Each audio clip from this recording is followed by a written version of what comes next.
azan. Lamanya azan ini.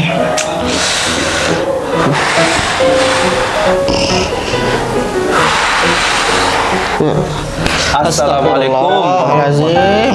Ya, waalaikumsalam warahmatullahi wabarakatuh. Jangan tergoda, azan masih lama. Mending kita nonton kurma. Apa itu kurma? Kultum Ramadan MA Mu'alimat NWDI Pancor.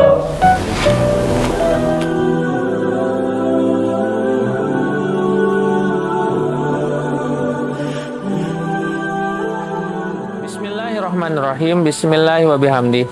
Assalamualaikum warahmatullahi wabarakatuh. Alhamdulillah, assalatu wassalamu ala rasulillah wa ala alihi wa sahbihi wa mawalah wa ba'd. Sahabat yang dirahmati oleh Allah subhanahu wa ta'ala, perintah untuk melaksanakan puasa di bulan suci Ramadan turun pertama kali pada bulan Sya'ban tahun kedua Hijriyah.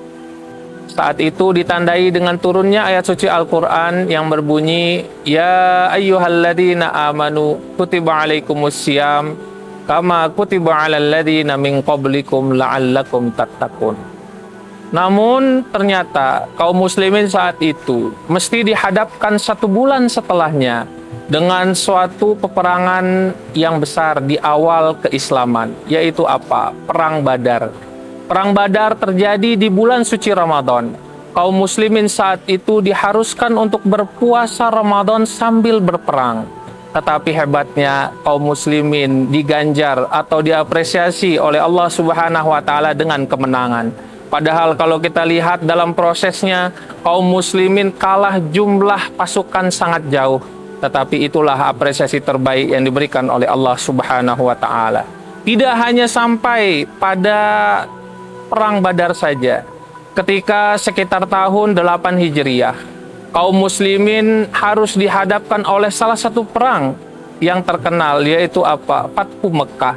Pada peperangan Fathu Mekah, kaum muslimin juga diganjar dan diapresiasi oleh Allah Subhanahu wa taala dengan kemenangan, dan itu dilakukan di bulan suci Ramadan dalam keadaan berpuasa. Tidak sampai pada Fathu Mekah, di tahun ke-9 Hijriyah, kaum muslimin juga harus berhadapan dengan satu peperangan yang besar, yaitu Perang Tabuk, antara kaum muslimin dengan bangsa Romawi. Bahkan peperangan itu bisa terhitung sebagai salah satu peperangan yang tersulit dihadapi oleh umat muslim.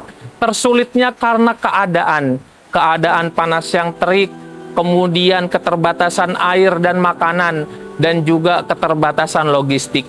Sehingga apa? Sampai peperangan tersebut terkenal atau disebut sebagai Jaisyul Usrah, atau para pasukan yang kesulitan, karena memang begitu kesulitannya keadaan di masa itu.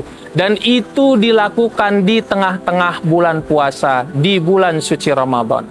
Maka kalau kita melihat kepada sejarah, sejatinya bulan suci Ramadan itu bukanlah tempat bagi kita untuk bermalas-malasan, tetapi bulan suci Ramadan adalah tempat bagi kita untuk terus bergerak dan terus produktif dalam keseharian kita. Memang sering kita mendengar bahwa naumus shaim ibadah, tidurnya orang-orang yang berpuasa adalah ibadah. Akan tetapi kita mesti ingat, ada ungkapan ulama yang lain yang menyebutkan bahwa al-ajru ala qadri masyaqqah, bahwa apresiasi yang akan diberikan oleh Allah Subhanahu wa taala tergantung kepada tingkat kesulitan maupun hambatan yang kita hadapi. Kita pasti tahu dan kita pasti yakin, beraktivitas, bekerja, mencari nafkah di bulan suci Ramadan mungkin saja secara zahiriah kita akan jauh lebih berat daripada di hari-hari di luar bulan suci Ramadan, yang mana kita tidak perlu berpuasa.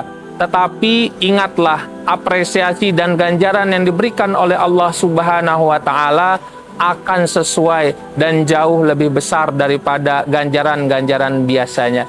Itulah bentuk daripada adilnya Allah Subhanahu wa taala. Kalau dalam ungkapan yang lain disebutkan bahwa kama tadi nutudan, apa yang kita kerjakan, apa yang kita lakukan, apa yang kita usahakan, maka Allah Subhanahu wa Ta'ala dan alam semesta juga akan membalasnya sesuai dengan takarannya dan sesuai dengan hal yang pas bagi kita. Maka apa? Yakinlah terhadap segala usaha kita, pekerjaan kita, produktivitas kita, kolaborasi kita bersama teman-teman. Insya Allah itu akan menjadi wasilah untuk kita mendapatkan kesuksesan yang jauh lebih besar ke depannya. Ingat, apresiasi Allah Subhanahu wa Ta'ala tak akan pernah meleset. Wallahul muwaffiq wal hadi ila sabilir rasyad. Wassalamualaikum warahmatullahi wabarakatuh.